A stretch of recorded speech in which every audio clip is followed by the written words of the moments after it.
سبيل مريح تنهد يا صاحي كي تستريح. کہ ہمارے معاشرے میں غیبت کا معیار اتنا اونچا ہو گیا اور اس کا ریشو اتنا اونچا ہو گیا ہے کہ ہم پریشان ہیں کہ آخر یہ قیامت کے دن کریں گے تو کیا کریں گے، جبکہ وہاں اعمال دیکھے ہی نہیں جائیں گے. اعمال کے پیچھے دل کیا کر رہا تھا وہ دیکھا جائے گا. بڑا مشکل کام ہے کہ ہم لاکھوں تسبیح پڑھ لیں، لاکھوں عبادتیں کر لیں، گن کر رکھیں، لیکن وہ کامیاب نہیں ہو سکتی جب تک کہ ہمارا دل صحیح نہیں. اللہ کے رسول صلی اللہ علیہ وآلہ وصحبہ وسلم ارشاد فرماتے ہیں انما الاعمال بالنیات، بے شک اعمال کا دار و مدار نیتوں پر ہے. جو بھی کام آپ کر رہے ہیں اگر آپ کی نیت اچھی ہے تو آپ کو اس اعتبار سے عمل کا ثواب ملے گا. اگر آپ کی نیت بد ہے تو آپ کو اس کی ثواب نہیں ملے گا بلکہ اس کا گناہ ملے گا، وہ نیکی قبول ہی نہیں ہوگی. نیت کے اوپر یہ نربھر ہے. وَإِنَّمَا لِكُلِّ امْرِئٍ مَّا نَوَىٰ، آگے حضور اقدس صلی اللہ علیہ وسلم ارشاد فرماتے ہیں اور بے شک انسان کے لیے وہی ہے جس کی اس نے نیت کی ہے. وہ لاکھ لوگوں کو بتا دیں کہ میں تو ایسا نہیں چاہتا ہوں، وہ لاکھ اپنے لباس سے لوگوں کو باور کرائے کہ میں تو بڑا نیک انسان ہوں، اچھوں کے ساتھ لوگ بیٹھ کر لوگوں کو یہ باور کرائے کہ میں تو بہت اچھا انسان ہوں، دیکھو اچھوں کے ساتھ اٹھتا بیٹھتا ہوں. وہ لاکھ لوگوں کو بتائیں اپنا ظاہر، لیکن باطن تو اللہ تبارک و تعالیٰ دیکھ رہا ہے. اور یقین مانیے وہ فرشتے جو ہمارے نامہ اعمال لکھنے پر مامور ہے انہیں بھی ہمارے دل کی نیتوں کے بارے میں نہیں پتا ہوتا ہے. وہ صرف آپ کے عمل لکھتے ہیں، ورنہ قیامت کے دن اعمال کیوں منہ پہ مار دیے جائیں گے جب وہ عمل بیکار تھا، اس کے اندر نیت ہی کھوکھلی تھی. کیونکہ فرشتوں کو حکم دیا گیا ہے جو بھی عمل کرے لکھ لو. قیامت کے دن دیکھا جائے گا یہ عمل دل سے جڑا ہوا تھا یا مطلب سے جڑا ہوا تھا، اس کے بعد وہاں وہ فیصلہ ہوگا. تو فرشتوں کو بھی نیتوں کا علم نہیں ہے. تو آج ہمارے اس خطاب کا جو عنوان ہے وہ یہ ہے کہ ہمیں کسی کے بھی ظاہر کو دیکھ کر فیصلہ نہیں کرنا چاہیے. آج ہمارے معاشرے میں سب سے بڑی برائی اگر میں سمجھتا ہوں اگر کوئی ہے تو یہ ہے کہ ہم کسی کا ظاہر دیکھتے ہیں اور اس اعتبار سے فیصلہ کرتے تھے. اچھا کچھ لوگ ایسے ہیں کہ ظاہر دیکھ کر برائی کا فیصلہ کرتے ہیں کہ یار یہ ایسے لوگوں کے ساتھ بیٹھتا ہے تو ایسا ہوگا، اور کچھ لوگ عجیب و غریب ہیں وہ ایسے اچھے لوگوں کے ساتھ بیٹھنے والے کو سمجھتے ہیں کہ وہ اچھا ہوگا، جبکہ دونوں برعکس ہو سکتا ہے، دونوں ہی برعکس ہو سکتا ہے. تو آئیے میں احادیث نبویہ کے کچھ پھول آپ کے سامنے رکھوں. دو احادیث ہے، دونوں حدیث ہمیں یہ بتائے کہ کس طرح بندے کو اپنی سوچ رکھنا چاہیے، کیونکہ معاشرے میں سب سے بڑی خرابی اگر کوئی ہے تو وہ یہ ہے کہ ہماری سوچ خراب ہے، جس کی بنیاد پر آج ہم ایک دوسرے سے جدا ہے، دور ہے. گھر قریب ہے لیکن دل دونوں سے دور ہے. اس کی وجہ یہ ہے کہ ہم غلط فہمیوں کا شکار ہیں، اور ساتھ ہی ساتھ اوہام پرستی بھی ہمارے اندر بہت ہے. کسی کے بارے میں دیکھا تو بس سوچنے لگ گئے. یہ غلط فہمیاں لوگوں کے درمیان پیدا کرنا، اس کی بنیاد پر ہم صرف لوگوں سے دور نہیں ہو گئے، اسی طرح دین سے بھی دور ہو گئے. اللہ کے رسول صلی اللہ علیہ وسلم جنگ کے لیے صحابہ سے عرض کر رہے ہیں، جنگ کے لیے آپ عرض گزار ہیں کہ چندہ دو، صدقہ دو رب کی بارگاہ میں، تاکہ ان پیسوں سے ہم جنگ کو تیار کر سکیں، جنگ کے لیے لوگوں کو اس کے ساز و سامان خرید سکیں.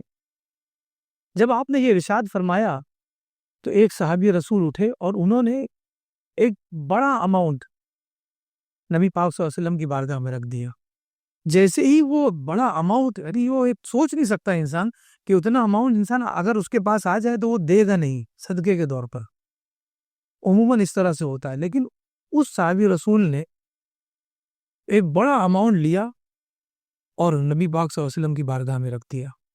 جیسے ہی وہ ایک بڑا اماؤنٹ بارگاہ رسالت میں رکھتا ہے، وہیں سے دوسرے لوگ کہتے ہیں یہ تو دکھاوا کر رہے ہیں، یہ تو دکھاوا کرنا چاہتے ہیں کہ دیکھیے میں نے کتنا مال دے دیا اللہ کی راہ میں، یہ دکھاوا کرنا چاہ رہے ہیں. وہیں پر دوسرے صحابی رسول اٹھے اور انہوں نے ایک سا کھجور ایک سا کھجور کیا اہمیت رکھتی ہے؟ 1-2 کلو 3 کلو ہوگی، اتنی کھجور اس ڈھیر میں رکھ دی کہ یا رسول اللہ میری جانب سے یہ حصہ ہے۔ اللہ کے رسول صلی اللہ علیہ وسلم نے اسے قبول فرما لیا، لیکن وہیں بیٹھے کچھ لوگوں نے کہا کہ اللہ کو تمہارے اس ایک سا کھجور کی ضرورت نہیں ہے، اللہ تمہارے اس ایک سا کھجور سے بے نیاز ہے۔ اب آپ دیکھیے، جس نے اپنا بڑا مال دے دیا اس سے کہا گیا کہ تم دکھاوا کر رہے ہو، اور جس کے بعد جو تھا دنیا کی نظر میں تھوڑا تھا وہ دیا تو کہا کہ اللہ تبارک و تعالیٰ کو تمہارے اس 10 روپے کی ضرورت نہیں ہے، مثال کے طور پر۔ یعنی کہاں چلے انسان، کس طرف جائے کہ لوگ اسے برا نہ کہے؟ تو آپ اس طرف جائے جہاں پر یہ برا کہنے والے ہوتے ہیں، وہاں نہ جائے، اس کے علاوہ کہیں اور جگہ، کیونکہ یہ لوگ مریض ہیں، دل کے بھی مریض ہیں اور دماغ کے بھی مریض ہیں۔ ان کا معاملہ یہ ہے کہ اگر کوئی نوجوان ہے اور وہ نماز کا پابند ہے، وقت اذان پر مسجد میں آ جاتا ہے، قرآن یاد کرتا ہے، چھوٹی چھوٹی سورتوں کو یاد کرتا ہے، آیات کو یاد کرتا ہے، نماز کا پابند ہے، تو لوگ اس کے ساتھ ہی کہتے ہیں بہت ہی کمپلیکیٹڈ آدمی ہے، سمجھ کے باہر ہے، کون کرتا ہے اس دور میں، یہ تو کھیلنے کا ٹائم ہے، کون اتنی پابندی کرتا ہے؟ یہ ایسے لوگ ہیں کہ آپ کو بیمار کر دیں گے اگر ان کے ساتھ آپ زیادہ دیر رہے، اس لیے کہ فکر جو ہے، فکر جس کے ساتھ آپ بیٹھنے، اس کی فکر آپ کے اندر آنا، اس سے کوئی چھٹکارا نہیں ہے، آ کر ہی رہے گی اگر اس کے ساتھ آپ بیٹھ رہے ہو۔ کیا وجہ ہے کہ جب ہم تقریروں میں بیٹھتے ہیں تو ہمارا دل منور ہو جاتا ہے؟ وجہ یہ کہ اچھی باتیں ہوتی، دل منور ہو جاتا ہے۔ وہیں پر اگر کوئی بہت ہی برا ویڈیو اگر ہم نے دیکھ لیا ہے یوٹیوب وغیرہ پر، فوراً ہمارے دماغ کی سوچ الگ ہو جاتی۔ بعض اوقات ایسا بھی ہوا ہے کہ ایسی ویڈیوز دیکھنے کی بنیاد پر گھروں پہ جھگڑے ہوئے۔ وجہ کیا ہے؟ ہم جس کے ساتھ بیٹھتے ہیں، جس کی سنتے ہیں، ویسے ہو جاتے ہیں۔ وہی ایک بچی ہے جو پردہ کرتی ہے، اسے آج کے اس دور کے فیشن سے کوئی لینا دینا نہیں، جانتی ہی نہیں، لیکن اس کے لیے ایک ہی لباس اہم ہے، اور وہ کیا ہے؟ لباس التقوی ذالک خیر، ایک ہی لباس ہے اور وہ تقوی کا لباس ہے۔ وہ پہنتی، وہ کیا ہے؟ برقع ہے۔ شادی ہو، بیاہ ہو، بازار جانا ہو، ضروریات کے لیے باہر جانا ہو، ڈاکٹر کے پاس جانا ہو، ہر صورت وہ برقع پہنتی ہے، فیشن سے کوئی لینا دینا ہی نہیں ہے اسے۔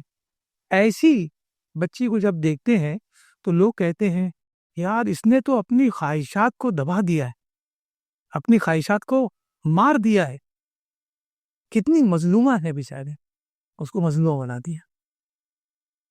وہیں پر کچھ لوگ ایسے ہیں کہ جو نیکیوں کا کام کرنا چاہتے ہیں، لیکن لوگ اس کے اندر بھی کیڑے نکال لیتے ہیں۔ یہ وہ لوگ ہیں کہ یہ ان کو اگر حلوہ بھی دیا جائے تو اس میں کیڑا ڈھونڈیں گے، بجائے اس کے کہ اس میں کاجو بادام ڈھونڈا جائے، اس میں وہ کیڑا ڈھونڈیں گے۔ بہت سارے لوگ آپ کے ہمارے یہاں آتے ہیں مہمان کے طور پر، ہم تو ان کے لیے تیاریاں کرتے ہیں کہ بھائی ان کا دل خوش کر دے، لیکن جب ان کے سامنے رکھا جاتا ہے، پروسا جاتا ہے کھانا، تو اس کے اندر وہ برائیاں نکال لیتے ہیں، کمیاں نکال لیتے ہیں۔ ایک نوجوان ہے، اپنے والدین کی سنتا ہے، فرما برداری کرتا ہے، جو بات کہے اس کے حامی بھرتا ہے، ہر حال میں ان کے لیے راضی ہے، ان کی کسی بات کی مخالفت نہیں کرتا ہے۔ جب لوگوں کو یہ پتہ چلتا ہے کہ یہ بڑا اپنے والدین کا فرما بردار ہے، تو کہتے ہیں کہ یار بہت ہی کمزور انسان ہے، بہت ہی ڈھیلا ہے۔ گھومنے جانا ہے تو اپنے والدین سے پوچھتا ہے، کیا ضرورت ہے پوچھنے کی؟ وہ تو جب پتہ چلے گا جب گھومنے جاؤ اور وہیں ڈوب جاؤ۔ تم تو چلے جاؤ گے، والدین روتے رہ جائیں گے۔ والدین کی فرما برداری کرنے کے لیے جو کہا گیا اس میں صرف اور صرف تمہارا فائدہ ہے۔ تم اپنے والدین کی فرما برداری کرو گے، اللہ کو کیا ملنے والا ہے؟ اللہ تبارک و تعالیٰ کی بارگاہ میں اگر تو صدقہ دو گے، مسجد بنے گی، لوگوں کا پیٹ بھرے گا، اس سے اللہ تبارک و تعالیٰ کو کیا فائدہ ہے؟ صرف اور صرف ہمارا ہی فائدہ ہے۔ لیکن ہمارا فائدہ مد نظر رکھتے ہوئے بھی اگر ہم اسے نہیں کرتے ہیں تو کتنے نقصان میں ہم لوگ ہیں، کتنے خسارے میں۔ کون سے بزنس مین ہم ہیں کہ ہم اپنا فائدہ نہیں سمجھ پا رہے؟ تو ایسے لوگوں سے دور رہو جو ایسی فکر رکھتے ہو، اور یہ بیمار فکر والے ہیں، کچھ دیر ان کے پاس اگر بیٹھ گئے تو آپ بھی بیمار ہو جاؤ گی۔ ان سے ایسے ہی بھاگو جیسے طاعون سے اور جذام سے بھاگا جاتا ہے، کینسر والے مریض سے جس طرح بھاگا جاتا ہے، ایسے لوگوں سے بھاگو نہیں۔ 4 دوست بیٹھے ہوئے، 2 دوست اگر گئے تو اگلے نے برائی شروع کر دی. اب آپ سمجھ جائیں کہ یہ دوسروں دو کی برائی کر رہا ہے، کل ان کے ساتھ میری کرے گا. بہتر یہ کہ ہم یہاں سے ہٹ جائیں، کیونکہ یہ صرف ایک کیڑا نہیں ہے، اس کے ساتھ رہیں گے تو ہم بھی کیڑے بن جائیں گے اور معاشرے کو کھانا شروع کر دے گی. حدیث کا دوسرا رخ، دوسری حدیث مبارکہ ہے، مکہ میں مشرکین نے ظلم و زیادتی بڑھا دی، اس قدر تجاوز کر گئی ان کی دشمنی اصحاب رسول رضوان اللہ تعالیٰ علیہ مجمعین سے کہ نبی پاک صلی اللہ علیہ وسلم نے حکم دے دیا کہ ہجرت کرو. کچھ لوگوں کو حبشہ کی طرف بھیجا اور کچھ لوگوں کو کہا کہ مدینہ چلے جاؤ. اب مدینہ کی طرف جب لوگ ہجرت کر رہے ہیں، وہیں پر ایک عورت تھی ام قیس رضی اللہ تعالیٰ عنہ. آپ نے ایمان قبول کیا، مکہ کی تھی، قریشی تھی. آپ کے پاس ایک شخص نے نکاح کا پیغام بھیجا اور کہا کہ میں نکاح کرنا چاہتا ہوں. تو آپ نے اسلام بھی قبول کر لیا تھا ام قیس نے، اور اسلام قبول کرنے کے بعد آپ ہجرت کر کے مدینہ ہی پہنچ گئی تھی. جب ان کو یہ پیغام آیا تو انہوں نے شرط رکھی کہ میں نکاح تم سے اسی شرط پہ رکھوں گی کہ تم میرے لیے مکہ سے ہجرت کر کے مدینہ آؤ گے. لہٰذا اس شخص نے وہی ڈیسائیڈ کیا اور وہ مدینہ کے لیے روانہ ہو گیا.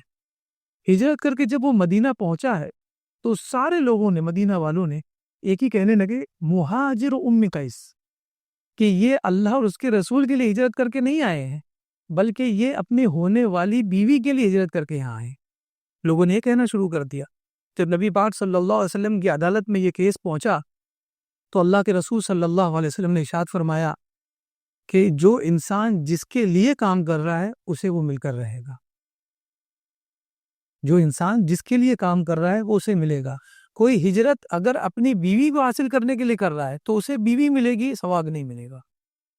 اور کوئی ہجرت اس لیے کر رہا ہے کہ میرے بال بچے وہاں چھوٹ گئے، میری پراپرٹی وہاں چھوٹ گئی، میرا دل تھا وطن، میرا دل میں نے وہاں چھوڑ دیا، اور کیوں چھوڑ کر آ رہا ہوں؟ اللہ اور اس کے رسول کے لیے، تو اسے اللہ اور رسول ملیں گے. تو جو جس طرح ہجرت کر رہا ہے، پتہ یہ چلا ان دونوں حدیث سے کہ دونوں جگہ ہم دیکھ رہے ہیں کہ وہاں مال دیا جا رہا ہے تو لوگ کہہ رہے ہیں کہ دکھاوا کر رہا ہے، اور یہاں پر بندہ ہجرت کب کر رہا ہے؟ جب سارے صحابہ ہجرت کر رہے ہیں. جب سب ہجرت کر رہے ہوں اور ہجرت کرنے والے میں یہ بھی شخص ہو تو کسے پتا کہ یہ کس لیے ہجرت کر رہا ہے؟ ہمیں اس کی نیت کا کیا پتا؟ لیکن ہم کیا کہیں گے؟ ارے ماشاءاللہ ہجرت کرنے والے. ایسی ایک واقعہ میں نے اس سے پہلے بھی بیان کیا کہ خیبر کی جنگ میں نبی پاک صلی اللہ علیہ وسلم جب فارغ ہوئے اور مال غنیمت لے کر نکلے تو آپ کے غلام تھے، کسی نے آپ کو گفٹ کیا تھا. وہ غلام جو ہے آپ کے گھوڑے کی رسی پکڑ کر چل رہے تھے، لگام پکڑ کر. کچھ دور جب پہنچے، جنگ ختم ہونے کے بعد مال غنیمت لے کر جا رہے ہیں، کچھ دور پہنچے ہیں تو حضور اقدس صلی اللہ علیہ وسلم نے ارشاد فرمایا کہ یہاں پڑاؤ کرتے ہیں، ٹھہریں گے. جیسے ہی کچھ نیچے بیٹھے ہیں لوگ، ایک تیر ہوا میں اڑتا ہوا آیا اور اس غلام کے سینے میں رکھ گیا. جیسے ہی اس کے سینے میں وہ تیر لگا، جگہ پر وہ فوت ہو گئے. جیسے ہی وہ فوت ہوا، لوگوں نے کہا شہادت، اللہ کی راہ میں شہادت کا جام انہوں نے پی لیا ہے. اللہ کے رسول صلی اللہ علیہ وسلم نے فوراً ارشاد فرمایا کہ جہنم کی آگ میں ہے. کہا کہ حضور ہم تو جنگ کے لیے نکلے تھے، ابھی دشمن بھی دور نہیں تھے، ہم دشمن کو زیر کر کے واپس ہو رہے تھے، تو یہ بندہ تو جنگ ہی میں ہے، تو شہید ہی کہلائے گا. اللہ کے رسول صلی اللہ علیہ وسلم غیب داں ہیں، آپ سے بہتر کون جانتا ہے؟ دیکھیے لوگوں کو پتہ ہی نہیں، لیکن نبی جان رہے. اور سب سے بڑی بات تو یہ ہے کہ نبی کو اس وقت نہیں پہلے سے پتہ چلا ہے، لیکن کسی کو بتایا نہیں. کمال کی بات دیکھیے، سب سے بڑا درس یہ ہے، پتہ تھا کہ بندے کا کیا عمل ہے، تنہائی میں نصیحت کرے گی لیکن لوگوں کے سامنے نہیں. تو جو لوگوں کے سامنے نصیحت کرنے کا شوقین ہے، اصل میں وہ اپنی انا دکھانا چاہتا ہے. وہ چاہتا ہے تمہیں ذلیل کرنا، تمہیں سدھارنا نہیں چاہتا، تمہاری اصلاح نہیں کرنا چاہتا. نبی پاک صلی اللہ علیہ وسلم نے فرمایا یہ غنیمت کا مال جو ہم لے کر نکلے ہیں، ابھی یہ تقسیم نہیں ہوا ہے، لیکن اس میں سے ایک چادر کا ٹکڑا اس نے اٹھا لیا تھا. پتہ نہیں وہ کس کا حصہ ہو، اور ایسا بھی ہو سکتا ہے کہ اس کے حصے میں 4 چادریں آنے والی ہو، اس نے ایک حصہ اٹھا لیا. حضور نے فرمایا ابھی مال غنیمت تقسیم نہیں ہوا، اس نے کسی کا حصہ لے لیا، اس بنیاد پر میں دیکھ رہا ہوں کہ وہ آگ میں ہے. حدیث مبارکہ ہے. تو بعض اوقات ہم یہ سمجھتے ہیں کہ ہر مسجد میں آنے والا نمازی ہے، لیکن ہمیں کیا پتا کہ اس میں بہت سارے ایسے ہیں جو خرید و فروخت کرتے ہوئے، شاپنگ کرتے ہوئے تھک گئے ہیں، تو فریش ہونے کے لیے مسجد آ گئے. بھی آپ کو سمجھنا ہے کہ ہم کیوں آ رہے ہیں مسجد. یہ ہمیں پتہ لگانا ہے کہ ہم کس بنیاد پر عمل کر رہے ہیں. جو بھی عمل کر رہے ہیں، کسی کو اگر پیسہ دے رہے ہیں، کیوں دے رہے ہیں یہ سوچ کر دیں. ہو سکتا ہے کہ آپ کے اگلے دوست نے دیا اس لیے آپ نے بھی نکال لیا، کوئی فائدے کا نہیں ہے. کہاں پیسہ ویسٹ گیا آپ کا، کیونکہ آپ نے دکھاوے کے لیے کیا.